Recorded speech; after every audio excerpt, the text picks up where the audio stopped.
Hi, this is Michaela. I like to talk about the different ways people tell their life stories. I know it's a weird way to start off, but I really love this part of the package of the reading one of Davis and Craven Feminist on page 4 under Feminist Activist.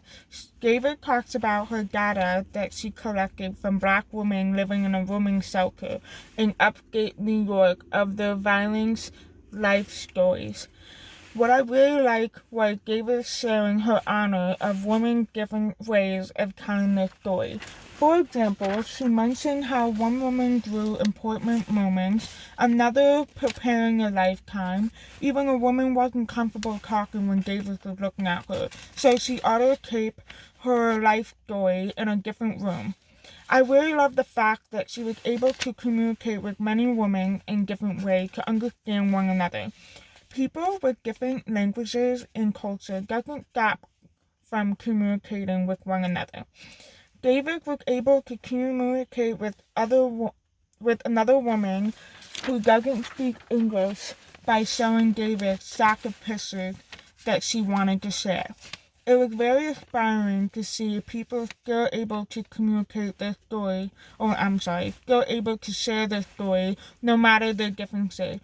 I relate to this because I was able to communicate with the elderly at my job who suffer from speech because of their stroke or dementia, and I was able to communicate by having them write or draw or even pointing what they wanted to say.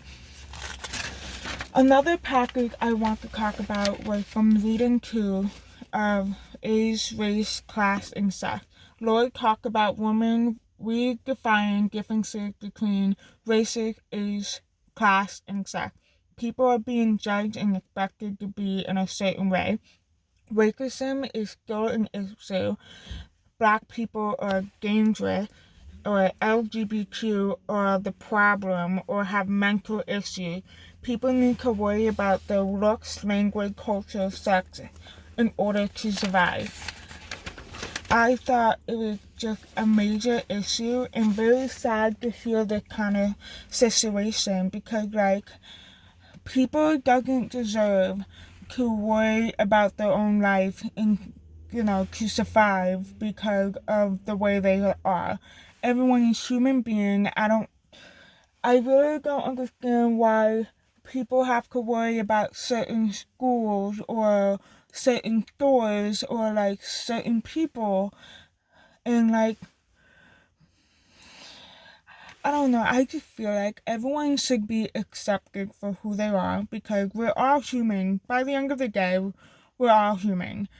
And I could relate to this because I have friends who are black and I have friends who are in the LGBTQ community and I see them struggling every day. And even myself, who is bisexual, I have to, people don't see that I'm bisexual, they just see I'm a white pretty girl. But even so, I still have to deal with issues like other people, even with men, how they look at me or how they treat me. It's just very uncomfortable and disgusting. Or they just look at me like I'm a woman who can't do certain things like men can do. Or women just looking at me like the way I look. This girl needs to lose weight or this girl have to have a certain body type. I just see it's very sad. I really thought that even back in the day where black people really struggle with their life, and I thought even nowadays, we're in 2022, don't people should accept one another? Should people still be able to live their life freely? And I really hope in the future people are able to live their life freely and be confident for who they are. And I I am honored for the people who have that type of thought, being able to live through their day and being able to be proud who they are. It really inspires me for them to do that. And so yeah, I really hope everything goes well in the future.